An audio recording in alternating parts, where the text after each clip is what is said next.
Karena biasanya ketika kami masuk pasti ada perekrutan. Entah itu satu timnya kami keluarkan. Bukan perekrut itu pemecatan apa ya? Ya Pasti pemecatan dulu. Ya kita pecat, baru nanti kita rekrutkan. ini nanti karyawan-karyawan nonton video ini, wah gua pokoknya jangan sampai bos gua. Parah banget ya. Kejujuran nomor satu, betul kan? Betul. Ya kalau udah nggak jujur susah ya Kang ya. Iya, ya itu makanya kami. Tapi ada nggak owner yang dia tuh mungkin entah itu karena tadi ikatan saudara atau kawan dekat yang dia tuh gak tega mecat, ada nggak? Ada. Nah, itu gimana? Ada. Apa yang paling ekstrim? Karena pastilah owner macam-macam kan. Kang Dewa paling ekstrim.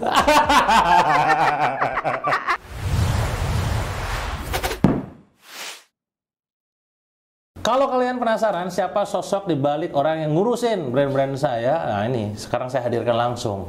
Dan Anda tonton sampai beres karena nanti bakal daging banget sih. Namanya adalah Teh Tantri. Teh Tantri, apa kabar?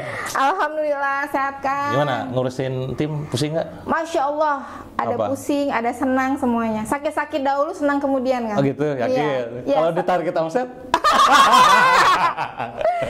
Ya Allah, Masya Allah. Tapi apa sih sebenarnya, apa sih yang dikeluhkan sama owner-owner ketika dia tuh bangun timnya? Oke, jadi kan owner itu biasanya kalau nggak jago untuk create produk, jago di marketing. Nah, lemahnya adalah di manajemen timnya. Jadi kebanyakan mereka tuh keluhnya gini, Teh kenapa ya kok tim aku tuh susah banget geraknya? Teh kenapa ya kok tim tuh sudah dikasih tahu tapi kok susah banget untuk nerapinnya? Kenapa mereka itu susah banget untuk diaturnya?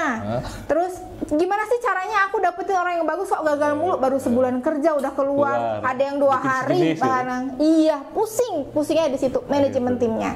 Nah itu keluhan mereka. Nah kalau dari kita dari super tim tuh biasanya kita rutin dulu Kang. Sebenarnya owner ini itu berarti salah ownernya. Kalau kita punya sama gue udah jelas, lu yang salah, selesai.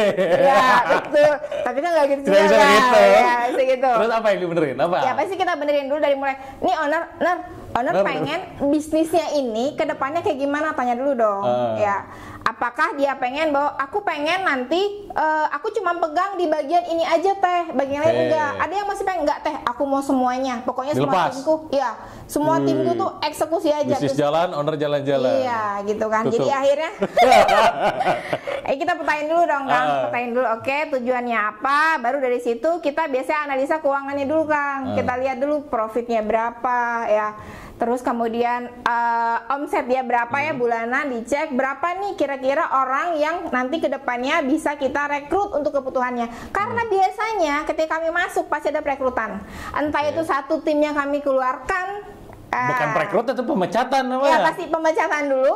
Ya kita pecat, baru nanti kita rekrutkan. Ini nanti karyawan-karyawan nonton video ini, wah gua pokoknya jangan sampai bos gua dipegang sama Teh Tantri. Kan kita cek dulu produktivitinya Kang. Ya, produktif atau enggak, kegemukan atau enggak timnya dengan skala tujuan dari owner itu tadi kita cek dulu kan. Habis itu biasanya nih rekrutnya nggak jauh-jauh dari tim digital marketing. Kan karena biasanya mereka masih banyak tuh yang pengetahuan eksekusinya, maksudnya eksekusi untuk digital marketingnya masih belum. Sehingga baik kita akan rekrut nih orang-orang digitalnya apa aja. Nah, kita tentukan lagi tergantung strategi marketing yang mau dipakai nanti ke depannya. Udah itu kita rekrutin, masuk orangnya, selesai enggak sampai situ Kang. Kebanyakan owner tuh udah rekrut orang, blast. Udah tinggalin kan gue udah orang gitu kan. Enggak gitu. Habis itu kita buatkan dulu sistemasinya. Iya, sistemasinya bikinin dulu nih supaya apa yang nanti ditargetan itu bisa dicapai dengan KPI-nya jelas dulu. Ya, job desk-nya apa dulu dijelasin. Kemudian SOP-nya kayak bagaimana supaya nanti ada orang baru masuk itu udah ngikutin SOP yang ada. Gitu kan. Jadi enak. Atau orang itu ketika nggak masuk ada yang ngerjainnya karena SOP-nya udah ada, tinggal dijalanin. Nah, itu yang kita lakukan. Udah itu selesai? Enggak juga. Tetap juga yang paling penting adalah controllingnya. Gimana caranya si leadernya itu nanti harus ada untuk kontrol mereka. Makanya ketika kami masuk, kami akan bikin strukturnya dulu. Nih, kita bikinin strukturnya ya. terus kita lihat, oh nggak ada leadernya nih, cari dulu leadernya. Nanti kalau nggak ada leadernya, nagihnya ke siapa? Kalau kamu nyari? Kalau kamu nyari? Yang bawah kita angkat, kita latih dulu, Kang. Oh, dilatih lagi? Dilatih dulu. Waktu dong? Waktu, makanya pendampingan. Cepet gak gitu ya? Iya, makanya tanya dulu ownernya, mau cepet mau lambat nih? Iya, gitu, cepet lah kalau gua owner. Mau cepet, budgetnya cukup nggak nih? Nggak ada. Nah, kalau gitu nggak bisa yang cepet ya ownernya. Kita bina dari bawahnya. Tentunya keberhasilan dari pendampingan itu ada peran ownernya juga, Kang. Kalau ownernya susah diajak kerjasama, dalam artian kita mau ajak meeting nggak bisa lah, ya. Terus kemudian kita minta berperan sebagai ini nggak bisa lah, nggak bisa juga jalan, gitu kan. Kecuali ownernya sudah punya orang, ya, yang levelnya emang udah tinggi, yang bisa dia tinggalin, yang CEO orang, lah, gitu ya. CEO katakan, ya bisa-bisa aja. Tapi kalau misalnya secara posisi owner masih mau berperan sebagai CEO, ya dia harus turun untuk ngebina si para leader-leadernya ini, gitu. Jadi itu tergantung ya. Ada karena kalau misalnya owner nggak bisa dikejar sama, pasti kami akan menolak untuk melakukan pendampingan. Oh, nggak bisa ini. Udah, maksudnya gini, pengen semua jalan, tapi owner tidak mau ikut terlibat. Iya, nggak bisa. Kecuali rekrut CEO, gue bayar mahal nih. Bayar mahal mau, bisa-bisa aja. Tetap tapi ya dia rekrut harus orang dulu. Iya, rekrut dulu Kak. Rekrut CEO-nya dulu. Cerdas. Si ownernya harus ini dulu, satu visi dulu sama CEO-nya. Kalau enggak ya bisa ambiar perusahaannya kan. Gitu. Itu sih yang dilakukan. Habis itu selesai enggak juga. Apa? Yang namanya tim itu, Kang, diminanya kan terus menerus. Ya, ibaratnya dia butuh dicas terus nih, dikasih makan, dalam artian bukan makan-makan ini ya, makanan secara keilmuan, dia butuh sesuatu lagi, butuh yang lain, ditanya nih pengennya apa, dia kita bantu untuk penuhi itu, supaya dia juga loyal. Ngomongin loyal mah masalah waktu ya, Kang. Nggak bisa sebulan rekrut orang, wah dia mah pasti aku percaya banget 100%, ya nggak juga. Betul. Nggak bisa, ya tetap dikontrol dulu sama owner. Bahkan karyawan mungkin yang sudah 2-3 tahun, Kang, sama kita nih belum tentu loyal kan, Kang? Iya, jadi kita harus sama-sama dulu nih perhatikan dulu nih value dia apa, value kita apa, butuhnya dia apa, butuh kita apa, samakan. Kalau sama, insya Allah jalan baru lama. Bisa jalan. Iya, nah, itu sih.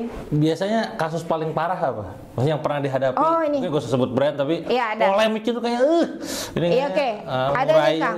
Bener. Ada satu brand yang kami tangani ceritanya. Brand fashion. Kurang lebih brand ini karyawannya ada sekitar 10 sampai 15 lah waktu itu. Ownernya sudah percaya sama orang ini nih, direkrutlah levelnya GM, direkrut GM ini merekrut orang-orang baru. Wah, direkrutin dan membuat aturan baru. Jalan perusahaannya. Si GM-nya orang baru? Bukan dari orang lama, bukan? Bukan, orang baru. Gue tahu nih ujungnya apa ceritanya. Gue udah ketebak bisa orang kayak gini nih. Terus misalnya pergi nih, Kang ya, wah jalan-jalan. Ownernya? Iya, ownernya jalan-jalan. GM nih gue kan, gitu kan. Jalan-jalan, ternyata Kang, itu nggak profit ketika ditinggal tuh nggak profit, malah boncos semuanya. Terus rugi, Kang, itu akhirnya malah nih, Kang ya, dari si karyawan ini ada yang melakukan fraud. Nah, karyawan tuh yang karyawan di bawah si GM melakukan fraud. Akhirnya itu kami keluarin dulu semuanya. Wow, dikeluarin semuanya, sisa 3 dari yang karyawan. Iya. Jamnya dikeluarin nggak Pak? Keluar dong, Kang. Oh, jamnya keluarin. Keluar. Leader tetap jawab. Iya, keluar. Sisa 3 yang dimana ya katakan orang kepercayaan owner juga, dan alhamdulillahnya memang bagus. Berarti gitu. Secara karakter bagus. Secara karakter bagus. Reputasi bagus juga. Iya, skill mah tinggal dilatih gitu mah ya, Kang ya. Nah, habis itu kami rekrutkan lagi yang baru-baru. Yang baru-baru rekrutkan, kami bentuk culture yang baru. Jadi yang toksik itu, Kang, yang susah banget diajak berubah, keluarin aja. Kami ganti sama yang baru, kita bikin yang baru, alhamdulillah culture baru, sekarang orang-orangnya pada betah, pada bagus-bagus, alhamdulillah. Nah itu case yang dimana kami juga sempat kaget begitu masuk, gila ini kita nyisain 3 orang doang. Biasa kami harus aja tega dong. Biasa, betul. Kami nggak biasanya kan ninggalin segitu sebanyak itu, tapi karena udah fraud tuh kan udah parah banget ya. Kejujuran nomor 1, betul kan? Ya, kalau udah nggak jujur susah ya, Kang ya. Iya, ya itu makanya kami. Tapi ada nggak owner yang dia tuh mungkin entah itu karena tadi ikatan saudara atau kawan dekat, yang dia tuh gak tega mecat, ada nggak? Ada. Nah, itu gimana nasibnya? Jangan kan saudara, yang ada ikatan tali keluarga aja nggak tega mecat ya. Kami yang mecatnya. Bahkan gitu? ada owner yang minta tolong pecatin dia gitu. Iya. Oke, ini solusi buat ada yang susah pecat. Bahkan sudah tidak pendampingan sama kita. Tolong panggil lagi. Minta tolong teh, pecatin orang ini. Tidak semua orang bisa pecat. Ya, bahkan ada juga yang aku mau nolong orang ini, tapi aku nggak bisa. Tolong interview, nanti tolak dia. Interview dulu sama saya. Interview tapi tolak dia. Tapi tolak. Segitu. Ada, ya. Ada Kang. Ya itu wajar ya Kang ya. Mungkin ya nggak tega apa segala macam, apalagi saudara. Nah saudara tuh ada Kang kejadiannya gini. Teh gimana ya caranya? Dia ini masih ada hubungan darahnya kental banget nih sama kita. Kalau dipecat bisa rusak nih persaudaraan sama perkeluargaan. Nah itu yang ya bisa rusak. Gimana caranya? Ya saya harus kumpulkan bukti dulu. Untuk kumpulkan bukti di mana bukti itu memang parah banget. Yang orang ini nggak layak ada di sini, gitu kan? Kita kumpulkan buktinya, kita share tuh buktinya ke owner. Owner ini adalah buktinya. Benar ternyata. Iya, memang benar Kang. Kesalahannya memang betul. Ini adalah buktinya. Dalam bentuk chat juga ada. Silakan harus ngomong ke saudara. Kalau owner nggak bisa sama kita yang bantu untuk ngomong ke saudara itu, gitu kan? Akhirnya owner merasa bahwa nggak apa-apa, coba saya aja. Yang penting datanya udah ada datanya tenang aja. Ada datanya disampaikan, alhamdulillah. Ketika orang itu keluar ya jalan lagi. Tapi setelah beres, alhamdulillah kayak itu. Nah, alhamdulillah. Hubungan mereka berdua itu? Hubungan mereka alhamdulillah baik-baik aja. Karena saya kasih tahu, nanti bicaranya dikasih tahu juga kan. Iya, seperti apa, ketemuannya di mana, momennya kapan, itu ada. Waduh, luar biasa ya. Tim seperti ini merencanakan sedemikian rupa. Jadi kalau Anda punya tim yang toksik ya, atau siapapun yang kayaknya sungkan untuk dipecat, kontak saya. Tapi kalau misalkan ini, maksudnya secara pencapaian dari tim super team sendiri pada saat bentuk klien apa tuh yang dulunya acak-adut ya, kacang-kacakan, tapi sekarang Masya Allah luar biasa. Iya Kang, alhamdulillah dari sisi manajemen sudah rapi ya Kang ya. Timnya juga teratur, terstruktur, kerjanya juga udah mengikuti standar, dan kemudian ownernya itu lebih happy, nggak kepikiran, nggak pusing lagi mikirin ini uangku kemana aja ya, gitu. Udah nggak mikir, karena kami juga melakukan yang namanya apa ya Kang ya, penghematan di dana beberapa tempat, beberapa pos itu sama kami dicoba diketatin lagi ya, supaya secara margin tuh kelihatan. Iya, betul. Itu juga alhamdulillah dari owner juga merasa lebih happy ya menjalani bisnis ini. Yang tadinya gimana ya, aku kok kayaknya berat banget, aku kok ngejalan ini kok kayak semuanya itu aku punya tim, kenapa masih aku lagi ada yang seperti itu. Jadi punya tim tapi merasa mau dikerjain sendirian. Masih aku lagi gitu. Jadi kalau misalkan kondisinya punya banyak tim tapi juga produktif, cocok. Tapi kan people cost teh. Kalau misalkan tadi Teteh bilangnya rekrut jadi cost juga itu. Tentunya kan dihitung-hitung dulu Kang. Gitu. Kita hitung dulu. Di laporan keuangan assessment tadi di awal. Betul, laporan keuangan harus dicek dulu di awal sama kita. Jangan sampai rekrutnya boncos. Iya, jangan sampai gitu kan. Dan memang betul-betul pada saat perekrutan seleksi itu harus ketat. Kita nggak bisa sembarang ya masukin orang-orang, meskipun itu saudara dia sekalipun, kita cek dulu. Kita tes apa dulu. Biasanya yang dites? Flow-nya gimana? Flow tesnya ya. Nah, kalau tahapan dalam rekrutmen sudah pasti kita buat dulu Kang kualifikasinya dulu ya. Mau cari orang yang kayak gimana, yang tepat, yang fit untuk posisi ini dan fit untuk culture perusahaannya. Posisi dan culture, oke. Karena ada yang fit sama posisi tapi nggak fit sama culture, nggak bisa Kang. Taunya gimana? Kan dia belum join. Kalau culture kan interview Kang nanti pada saat seleksi. Jawabannya itulah tugas saya gitu ya. Iya. Tugas saya menemukan itu Kang. Iya, terus. Ya kita interview lah sesuai sama kualifikasi atau enggak. Nanti kita tes juga, ada tes teknisnya sesuai sama posisi yang mau dicapai itu. Posisi sosmed ya kita tes aja. Lihat akun sosmednya, rating, suruh nulis. Betul, kurang lebih seperti desain, itu. Suruh gambar gitu ya. Betul. Bahkan misalnya nyari host live buat talent live aja, ya kita tes dulu Kang, suruh live dulu. Halo guys, gitu ya, gitu-gitunya ya. Suruh live dulu, oke enggak, looks-nya oke enggak, kalau pakai baju kita, kalau misalnya itu fashion yang kita tes dulu dari situ. Dari situ nanti udah oke, secara salary masuk nih, offeringnya masuk, gajinya masuk sama. Nggak di depan salary itu? Di belakang Kang. Di belakang ya? Iya. Mencari oke dulu baru terakhir. Iya, kalau dia minta mahal gimana? Minta mahal, nah pertimbangan dulu dari sisi skillnya. Ini skill, wah ini skill ini nggak segini harganya, kita pasti cari yang lain. Kalau nggak ada lagi? Nggak ada lagi, nggak harus ketemu kan? Kalau dicari itu pasti ketemu kan? Kalau dicari pasti ketemu. Iya, cari dulu. Cari dulu, baru nanti insya Allah ketemu. Pasti ada jalannya. Nah terus dari situ sudah oke, cocok nih, harga masuk, skill masuk, ya kita ambil. Masuk ke perusahaan, ya kita training dulu.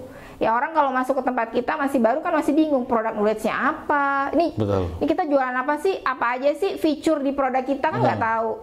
Terus kayak gimana SOP standarnya dalam pengerjaan ini dia juga nggak tahu. Terus aku tuh kalau report harus ke siapa? Harus kalau nanya ini ke siapa kan harus tahu dulu semuanya. Setelah di training, blast semua beres, baru dia mulai masuk kerja betulan maksudnya.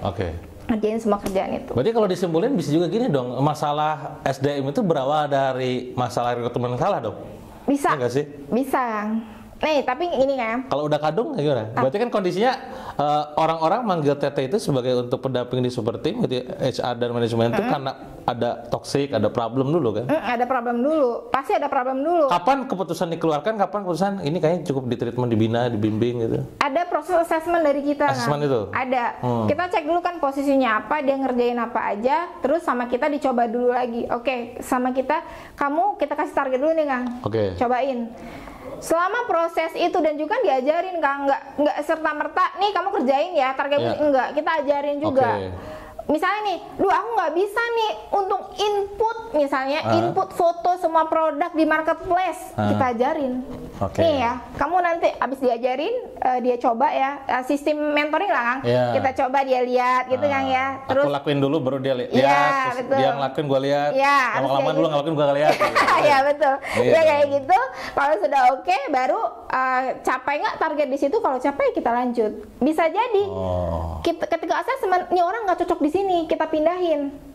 Berarti sebenarnya nggak dalam arti dipecat itu adalah opsi sekian ya? Opsi masih terakhir. Mungkin mutasi dulu kerjaan fungsi lain. Betul, masih mungkin kita pindahkan dulu. Tentunya pada saat dipindahin harus ada kesepakatan juga. Kayak kamu tuh kurang cocok nih di posisi ini, kita pilih di posisi ini bakalan bikin kamu lebih perform loh. Kita yakinkan dulu nih, tenang, kami ajarin caranya. Sudah dia masuk situ, kita ajarin, perform ya, oke, bagus. Tapi kalau misalnya udah diajarin juga, biasanya sih karena karakter Kang ya, memang nggak mau berubah lah orangnya, nggak bisa diajak lari lah ibaratnya gitu. Ya udah pasti itu sama kita dikeluarin aja. Gitu, itu mah udah opsi terakhir. Kita nggak pernah tiba-tiba ngeluarin orang kalau tidak ada kesalahan yang fatal. Dan dikatakan fatal tadi berhubungan dengan fraud, itu bisa ya kecurangan, attitude, itu lebih ke situ karena skill bisa dilatih, attitude susah banget ngerubahnya Kang. Bawa norok ya? Iya, bawa norok itu susah. Bisa, cuman ya lama mungkin ya. Dan kita gak mengambil resiko untuk lamanya. Betul, kan orang pengen cepet. Benar sih, benar ya. Tapi gimana, sejauh ini yang biasa Teteh bantu itu rata-rata industrinya apa sih? Industrinya macam-macam.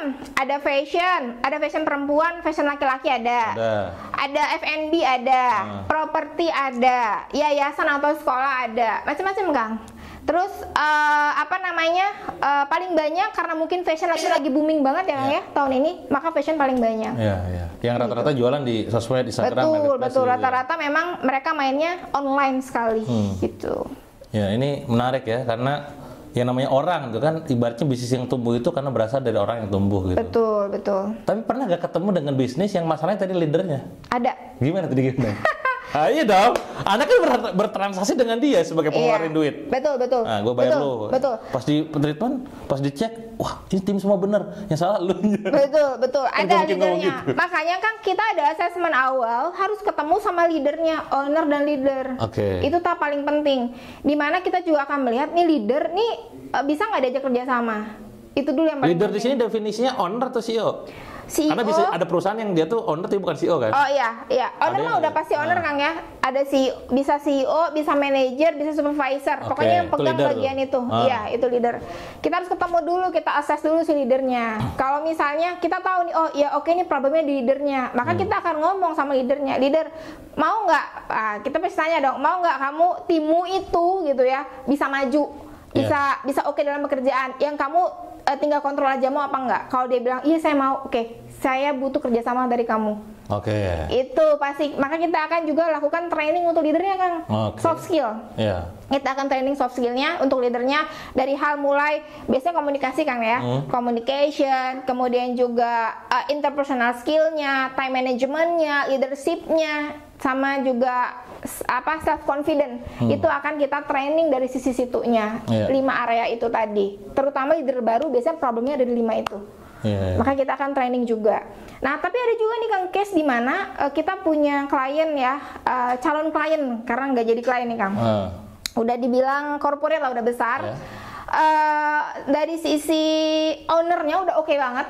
Terus kita ketemu sama leader di sana, leader posisinya sudah sangat tinggi lah di sana, paling tinggi di perusahaan itu. Kita ketemu, kita ngobrol gitu ya. Terus kita assess semua timnya melalui kuesioner tentang leadership. Hasilnya yang keluar memang salah, problem di leadernya itu. Terus kemudian leadernya susah diajak kerjasama, kita ngomong sama owner, kita akan susah nih untuk kerjasama di sini karena si leader ini. Masalahnya di leadernya. Betul. Walaupun tim bawahnya benar. Betul. Dan dia tidak mau berubah. Itu susah. Itu ya. Maka kami bilang ini kalau proyek diteruskan tidak akan ada efek yang nyata. Maka ini antara dua. Orang ini dikeluarkan, gitu ya. Atau kami nggak jadi nih. Iya. Dan dia milih, udahlah gak usah aja, gue pertahankan ini aja. Dipertahankan orangnya, karena agak susah Kang. Kelasnya udah gede banget. Itu yang gak open main. Itu kan susah. Jadi kalau leadernya juga susah diajak kerjasama, ya berat kita mau pendampingan, mau merubah ini. Karena pendampingan itu bukan dari sisi kami aja. Sisi leader dan juga sisi ownernya harus juga mau diajak kerjasama. Kalau nggak ya nggak jalan. Iya benar. Jadi keinginan harus berasal dari si owner atau leadernya. Ya, jangan cuma dari bawah ya.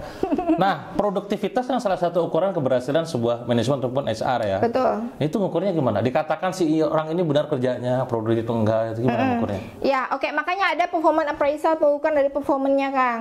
Performance itu bisa diukur dari satu, target kerjanya apa untuk si posisi ini ya, target kerja dia apa. Yang kedua diukur dari sisi kita sebutnya adalah soft skill-nya. Untuk pekerjaan posisi ini soft skill yang dibutuhkan apa aja. Makanya kita biasa bikin kompetensi dulu yang kita bikin.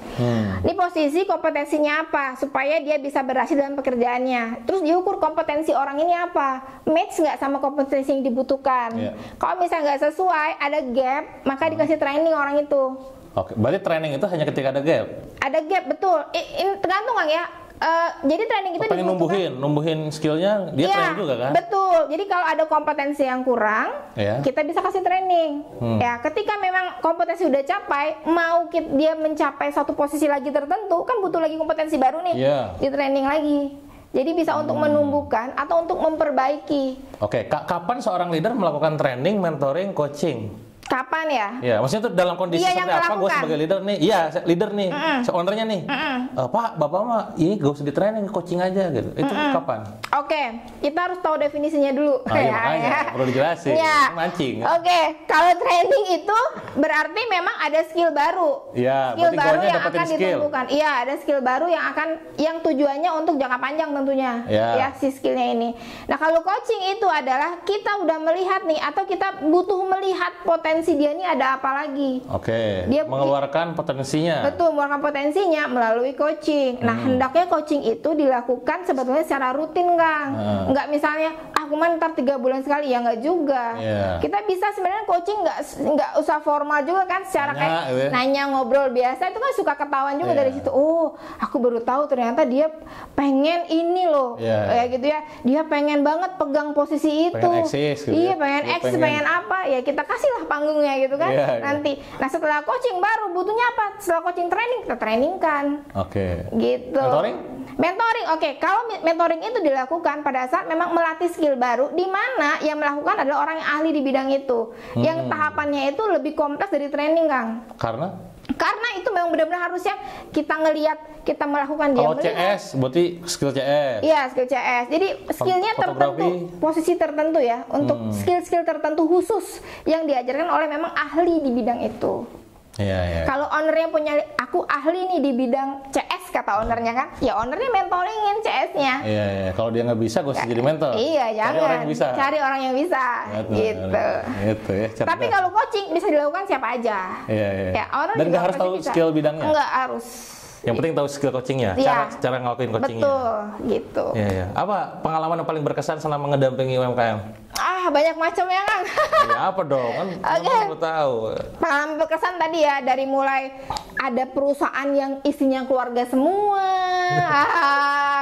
Itu berkesan positif atau negatif? Nah, itu sangat ini banget, Kang. Sangat menantang banget ya. Karena ketika kami masuk, orang kan jadi gini, apa nih gitu. Siapa nih, ada orang gitu lain masuk, siapa lu? Iya, gitu kan pasti wah ada resisten tuh dari dianya. Udah ketakutan duluan yang biasa nyaman dengan keadaan sekarang kami masuk jadi stres kan pastinya. Betul, ya itu sangat berkesan banget tentunya ketika kami masuk, orang kaget itu udah biasa sebetulnya, Kang. Di setiap perusahaan kami masuk. Biasa gitu ya. Biasa, udah kaget, udah takut duluan. Wah, gitu biasa. Orang lain masuk tiba-tiba siapa lu gitu ya. Padahal tidak mengerikan itu. Padahal kami datang itu adalah untuk memudahkan dia dalam bekerja, untuk mencapai goals perusahaan. Itu tujuan kami datang. Tapi goalnya tercapai akhirnya. Tercapai. Tentunya dengan apa? Personal. Makanya kami kan orang SDM, orang mentor saya itu, mentor saya itu dari jurusan psikologi semua. Psikologi dan psikolog. Ya karena mereka harus sangat berhubungan sama orang, Kang. Intens ya, secara personal, harus paham orang itu. Jadi mereka inilah mentor-mentor inilah yang akan tahu nih sebenarnya pendekatan tuh kayak gimana ke mereka. Berarti nggak template ya? Enggak template. Kalian A, B, C, D, E pendekatan ke personalnya nggak sama dong? Nggak sama. Posisinya juga berbeda, Kang. Termasuk belum karakter dianya. Iya, bahkan kami harus memahami karakter owner, Kang. Oh gitu ya? Kami harus memahami karakter tiap owner. Oh, ini owner tipikalnya begini. Oke, kita harus seperti ini. Apa yang paling ekstrim? Karena pastilah order macam-macam kan. Kang Dewa paling ekstrim. Makanya ada ekstrim paneling, ekstrim leadership. Kang Dewa paling ekstrim, bener, jujur itu jujur. Klien lah. Kalau klien nggak ya macam-macam ya. Pokoknya kalau dari klien itu ada yang tipikal gini klien tuh. Yang baperan gitu? Oh banyak, Kang. Oh, banyak ya? Biasanya perempuan. Oke. Kalau perempuan lebih baperan ya, Kang ya. Iya kan. Tapi kami juga gini, itu mah biasa. Mungkin owner bingung mau cerita ke siapa, termasuk permasalahan pribadi. Oh gitu, sampai cerita masalah pribadi? Betul. Jadi kami sebagai mentor memang harus skip. Oke, mentor, kamu kan udah dipercayain ya turun di lapangan. Ketika owner memang bercerita soal pribadi, ya dengarkan, minta solusi ya kasih solusinya. Even itu pribadi. Karena Kang, masalah pribadi itu ngaruh ke ngaruh juga ke omset nantinya. Pasti sih. Gitu. Jadi itu harus beres dulu. Pribadi itu harus beres. Gitu kan. Makanya kami juga bersedia untuk mendengarkan. Konseling juga dong. Betul. Konseling owner gitu ya. Betul. Biasa. Ya itulah kenapa semua mentor kita yang untuk SDM adalah orang dari psikologi. Gitu. Tapi keberhasilannya si klien itu merasa berhasil ketika apa dia? Bahwa gua makasih banyak teh karena begini-begini apa Tentunya yang tadinya tidak ada menjadi ada, atau yang belum pernah menjadi sekarang dilakukan. Makanya di awal kita petakan dulu, owner kamu pengennya apa? Oke. Oh itu mapping dari awal tadi. Mapping dari awal, owner pengennya apa harus dipetakan dulu supaya nanti terukur, Kang. Benar, si jangan sampai juga gak ada ukuran. Iya, before afternya apa terus kelihatan. Dan rata-rata berapa lama? Rasanya? Pendampingan. Ya, misalnya tadi gue masalah nih kacau, misalnya perusahaan yang datang, gue problematika karyawan banyak tapi gak produktif misalkan, atau perusahaan misalnya banyak tapi bocor, entah apa ini bocorannya, itu biasanya dirasakan setelah berapa lama? 3 bulan, Kang. 3 bulan langsung kerasa? 3 bulan kerasa. Karena di dalam 3 bulan itu ada daily yang kami lakukan, ada timeline-nya, Kang. Iya. Ada timeline yang udah pasti kami lakukan selama 3 bulan itu, dan itu pasti ada dampak yang kerasa. Nah, karena tadi ada ukuran metriknya ya? Iya, betul. Yang agak lama tuh biasanya di sisi ini, Kang. Di sisi humannya, si orangnya ya, leadernya nih. Biasanya itu agak lama. Karena kan yang namanya leadership itu kan pelajarannya sepanjang hayat, Kang. Nggak bisa kita training sebulan selesai, nggak bisa. Itu panjang. Makanya nanti owner itu harus berperan juga membantu kami dan juga HR membantu dalam nanti mengawasi si leader ini. Jalannya itu nanti seperti apa ke depannya. Itu yang terasanya agak lama tuh di situ aja. Karena memang ya pastilah, Kang ya, namanya ilmu leadership. Ya nggak bisa sehari 2 hari kan. Iya, 2 hari diajak simulasi mati. Iya. Bocoran buat kalian yang ikutan ekstrem leadership, simulasi kain kafan supaya ngefeknya panjang kan. Betul ya itu, Kang. Luar biasa insyaallah. Tapi apapun yang kami lakukan tentunya kami akan berusaha untuk pencapaian 100%. Ya, tapi untuk mencapai 100% nggak bisa kami sendiri. Ini kan bukan perusahaan kami, ibaratnya gitu. Iya, benar. Kecuali perusahaan kami, ya kami yang take over, kami yang jalanin semua, insya Allah 100%. Benar. Tapi ini ada orang lain. Betul, gitu. lain ya. Berarti yang datang ke TED itu yang pengen dibantu dari segi rekrutmennya, pengen dibenahin manajemennya, pengen apa lagi? Dibenahi dari sisi tim digital marketing. Tim digital marketingnya. Iya kan, kadang ada yang gini, Kang. Teh kenapa ya aku udah rekrut nih orang sosmed gitu ya. Kok tapi belum kerasa nih penjualannya. Kerasa omsetnya. Iya, kan lihat lagi lihat lagi satu produknya udah oke belum, itu kan ya. Banyak lah faktornya tuh. Iya banyak, terutama strategi marketingnya udah oke apa belum. Makanya kami juga hadir untuk membantu dari sisi digital marketingnya. Jadi gini, kan tim yang baru masuk itu mungkin ada orang baru nih, fresh graduate banget. Mungkin dari perusahaan sebelumnya yang secara produk berbeda. Kadang produk berbeda, strategi berbeda kan Kang? Iya dong. Maka dari itu perlu super tim untuk membantu mengajarkan si tim digital marketing ini. Jadi skillnya di-upgrade nih ceritanya. Dan disesuaikan. Betul, disesuaikan. Apa aja ya, sosmed dari sisi konten, strategi, branding, iklan, produksi kontennya, fotografi, itu kita ajarkan juga sesuai kebutuhan dari tim, ya kebutuhan timnya di situ. Gitu ya, pokoknya buat kalian yang punya problematika SDM, manajemen, digital marketing, kontak aja langsung. Nantilah saya share di kolom pin komen ataupun deskripsi ya. Terakhir mungkin closing statement buat UMKM. Ya, sip. Untuk para owner. Oke, untuk para owner ya. Iya, enggak lah. Ya, untuk para owner yang namanya kita mau scale up, ya kita butuhkan apa dulu? Timnya dulu, pondasinya. Timnya dulu kita butuhkan. Ya, timnya tuh yang kayak gimana? Tim yang betulan, super tim, bukan tim yang abal-abal ya, bukan kaleng-kaleng. Dan bagi business owner, stop menjadi Superman. Karena yang tadinya mungkin bisa mencapai 10, masa mau 10 aja? Iya kan, harus 20, 30, 100 bahkan lebih. Untuk itulah yang namanya para owner perlu banget membangun super tim. Yang owner mah saatnya bukan bangun tim ya, tapi udah mikirinnya udah yang beda lagi, udah strategi, udah mau bangun bisnis apa lagi, seperti itu. Begitu saudara-saudara ya, ingat people is cost, right people is asset ya. Untuk memastikan people Anda aset, kontak aja super tim ya. Sampai jumpa di video berikutnya.